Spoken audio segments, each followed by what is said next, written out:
Chers frères et sœurs et amis dans le Seigneur, salutations et bienvenue sur Inspiration. Vous connaîtrez la vérité et la vérité vous affranchira. Dans la recherche de la vérité, le Saint-Esprit nous a conduits vers ce passage. 1 Samuel 1er, versets 1 à 19. Lisons ensemble.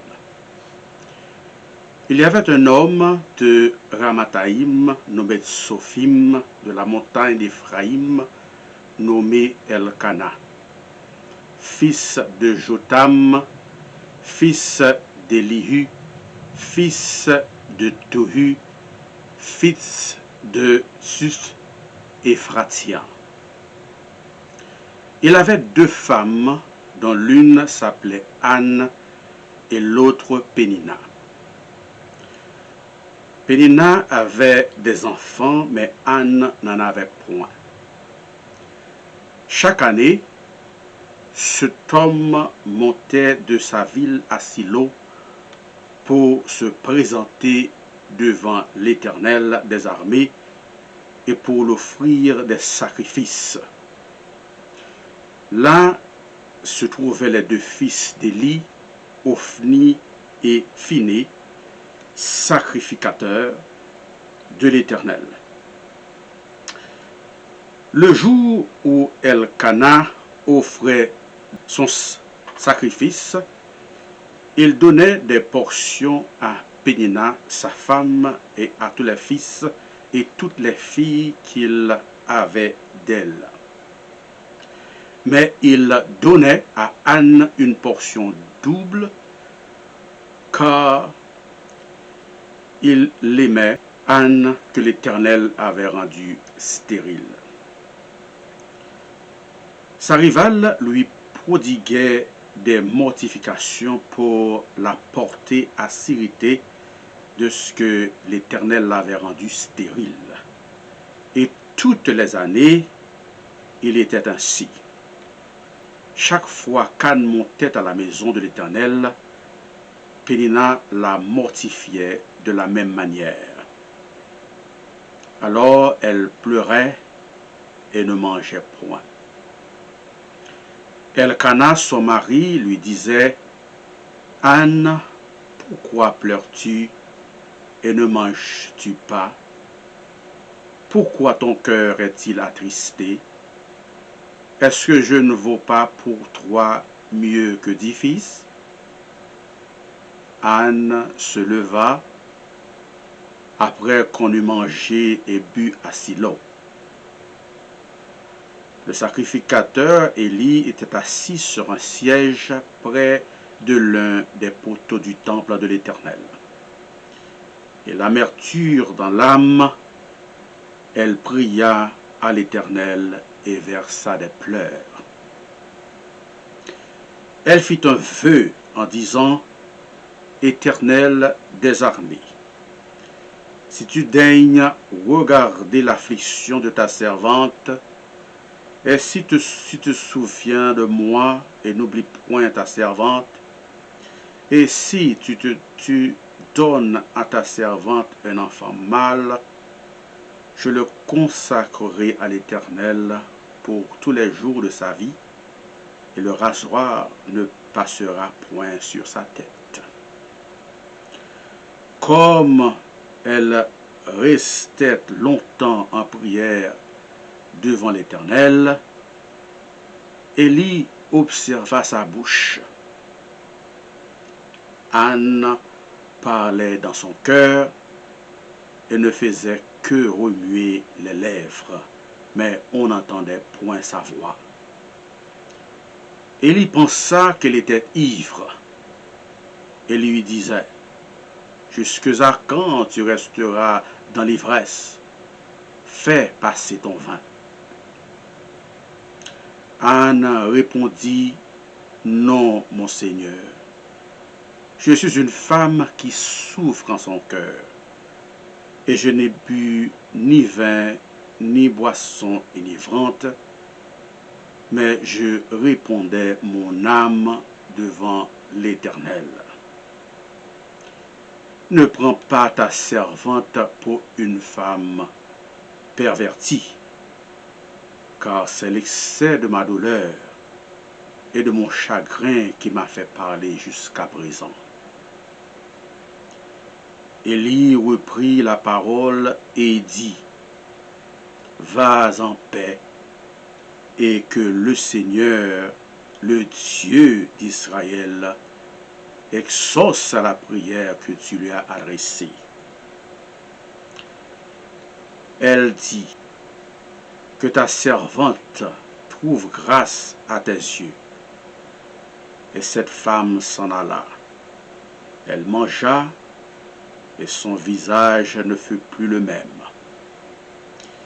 Ils se levèrent de bon matin, et après s'être prosternés devant l'Éternel, ils s'en retournèrent et revinrent dans leur maison à Rama.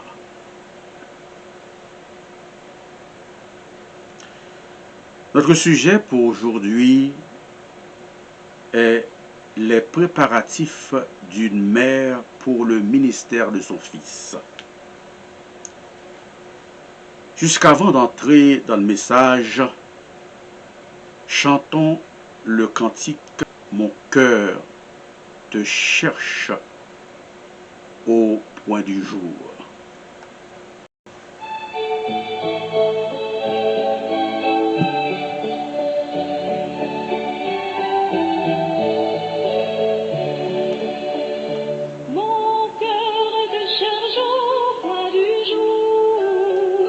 Oh Jésus, mon ami suprême, toi qui m'attendais, mais je t'aime, et je vis de ton amour.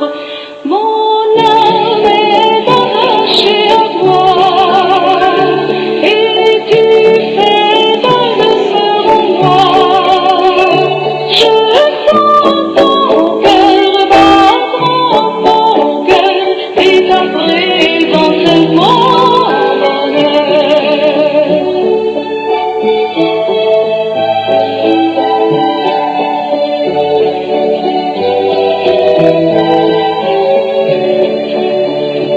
Pour moi sur la terre étrangère, ton amour vaut mieux que la vie. Jésus, pour mon âme ravie, n'es-tu pas le bon berger? Mon âme est attachée à toi, et tu fais ta demeure en moi. Je sens ton cœur battre en mon cœur, et ta présence est mon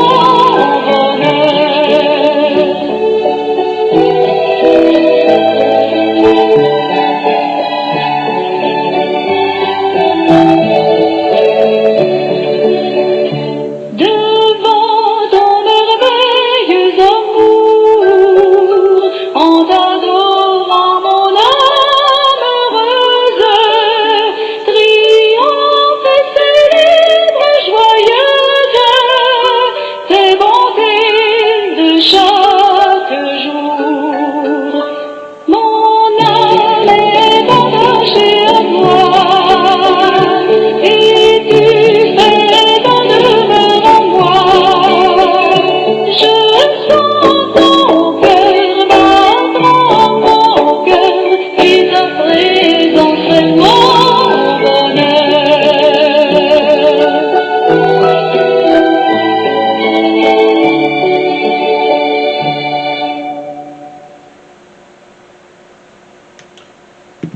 Regardons les personnages de l'histoire et leur importance. Elkana, mari de Pénina et de Anne. Les enfants de Pénina dont les origines sont mentionnées plus haut dans la lecture. Élie et ses deux fils, Ophni et Phiné.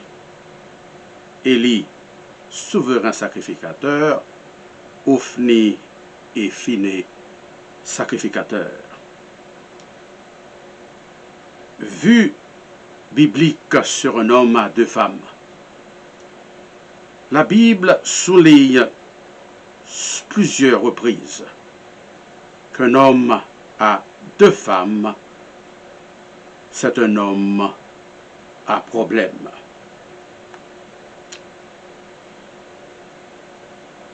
La Bible nous dit dans Matthieu 19, verset 3, « Tout est permis, mais tout n'est pas utile. » A été la signification de la stérilité en Israël en ce temps-là.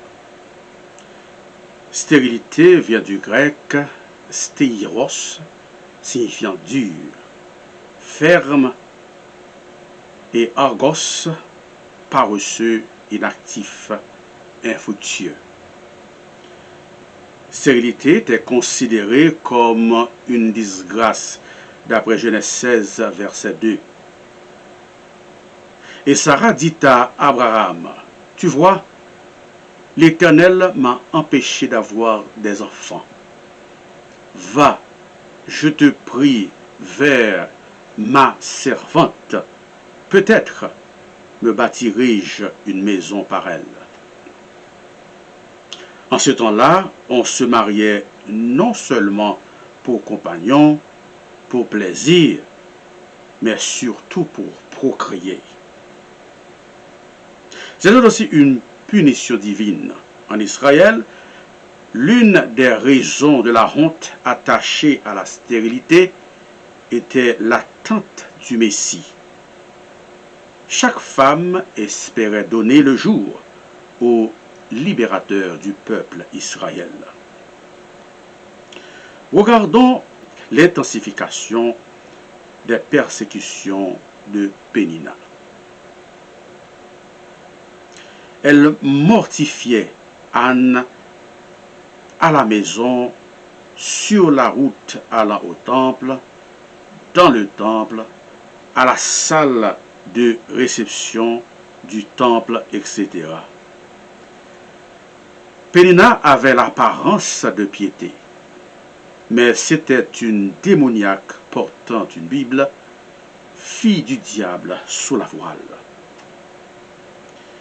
Que dit-on des réconforts d'Elkana qui augmentaient les souffrances de Anne? Dans certaines situations, mari, femme, la famille, les frères et sœurs, les pasteurs, les bons repas, les portions doubles, les biens ne peuvent nous soulager. Bien souvent, c'est seulement la présence et bénédiction de Dieu qui peut nous soulager, qui peut nous consoler. Regardons l'importance de l'écart de Anne, des personnages religieux et des frères et sœurs. Elle savait qu'ils avaient leurs propres problèmes. Il faut savoir se confier à Dieu, confier ses secrets à l'Éternel et maintenir le silence devant lui. Exode 14, verset 14 nous dit « L'Éternel combattra pour vous, et vous gardez le silence. » Et dans Psaume 4, verset 4, il est dit « Tremblez et ne péchez point. Parlez en vos cœurs sur votre couche, puis taisez-vous. » Parfois, l'indiscrétion est pire que la désobéissance. Élie, assis sur un siège près de l'un des poteaux, d'après le verset 9. Les deux fils d'Élie préparaient des sacrifices, d'après les versets 10 et 11. Anne entrait dans le temple avec ses amertumes et allait tout droit devant l'Éternel. Et là, elle s'adressait à l'Éternel, plaignait à l'Éternel, plaidait avec l'Éternel, faisait des soupirs à l'Éternel, répondait son âme à l'Éternel, disait son secret à l'Éternel. Quels a été les comportements de Anne dans ces moments de déboire? Elle a maintenu son humilité et sa sagesse en remuant ses lèvres, en répandant son âme devant l'Éternel, en pleurant devant l'Éternel. D'après le passage, Anne parlait dans son cœur et ne faisait que remuer les lèvres, mais n'entendait point sa voix. Élie pensa qu'elle était ivre et lui dit: jusque à quand seras-tu dans l'ivresse? Fais passer ton vin. Êtes-vous parmi ces leaders qui assument toujours le pire, qui jugent toujours, qui regardent sur les apparences, sur ceux qui frappent aux yeux? Si oui, faites attention. La réponse de Anne était pleine de révérence, pleine de sagesse et d'élégance et d'humilité. Elle ne s'est pas laissée emporter par ses déboires, ses mépris et amertumes. Elle adorait l'Éternel, mais révérait le serviteur de l'Éternel, malgré sa maladresse. Comment répondriez-vous si l'ange de l'Église, alors que vous étiez en train de prier, vous approcherait pour vous accuser d'être sous et de cesser d'avaler d'alcool? Sa sagesse, son humilité, sa révérence à l'endroit du serviteur de Dieu lui a valu une réponse immédiate et potentiellement positive à sa prière. Être soi-disant femme de prière, sans humilité, sans souplesse, sans sagesse, sans respect pour ses leaders hiérarchiques, est une abomination à l'Éternel. Jacques 3, verset 11, nous dit: la source ne peut jaillir de l'eau douce et de l'eau amère. Colossiens 4, verset 6 nous dit que votre parole soit toujours accompagnée de grâce, assaisonnée de sel, afin que vous sachiez comment il faut répondre à chacun. Et Jésus, dans Matthieu 12, verset 37, nous dit: par tes paroles, tu seras justifié, et par tes paroles, tu seras condamné. Élie reprit la parole et lui dit: vas en paix, et que le Dieu d'Israël exauce la prière que tu lui as adressée. Et la Bible nous dit: au temps marqué, l'Éternel lui donna un enfant mâle. Comment l'histoire juge-t-elle Pénina? Comment passe-t-elle dans l'opinion publique? Elle est perçue comme étant une femme entêtée, une femme vulgaire, sans respect pour le service et le temple de Dieu. Être appelée Madame un tel, flashant une bague, n'est pas suffisant. Car bien que femme mariée, Madame un tel, et ayant des enfants pour un tel, son nom et sa mémoire deviennent symboles d'égoïsme, de grossièreté et de discorde. Rares sont les hommes qui rêvent d'avoir une Pénina pour femme. Comment l'histoire juge-t-elle Anne? Comment passe-t-elle dans l'opinion publique? Comme étant une femme humble, patiente, respectueuse, pieuse, réservée, discrète et fidèle à ses promesses à Dieu.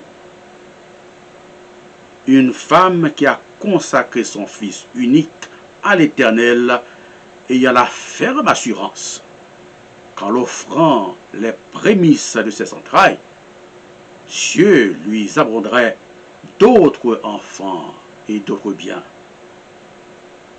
Une femme qui a fait un vœu à l'Éternel et tenait à le respecter.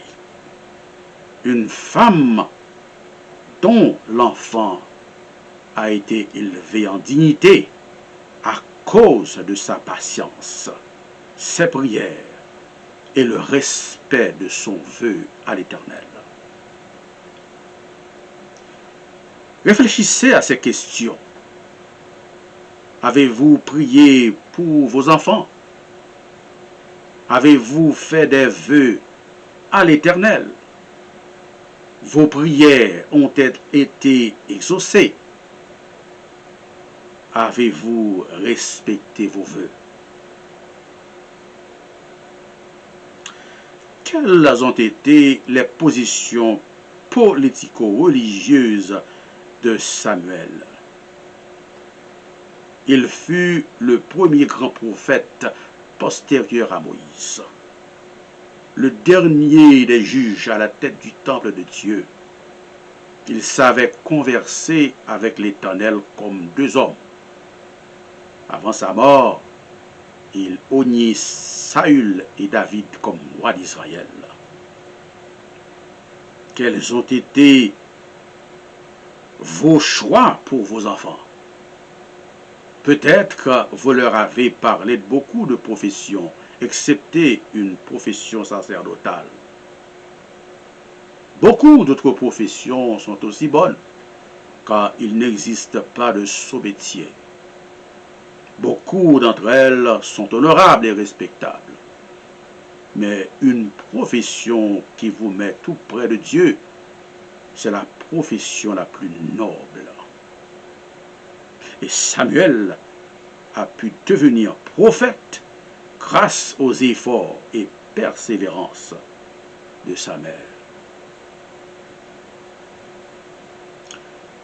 Après avoir écouté cette méditation, n'aimeriez-vous pas aujourd'hui même faire la paix et accepter Jésus-Christ pour votre sauveur personnel? Si oui, répétez après moi. Seigneur Jésus, je reconnais que je suis un pécheur et je demande ton pardon. Je crois que tu es mort pour mes péchés et que tu es ressuscité. Je me détourne de mes péchés et je t'invite à entrer dans mon cœur et ma vie. Je désire te faire confiance et te suivre en tant que mon Seigneur et mon Sauveur. J'espère que vous avez passé un moment agréable et béni avec nous. C'était avec vous, Révérend Docteur Julio Saint-Preux. Que le Seigneur vous fasse la grâce.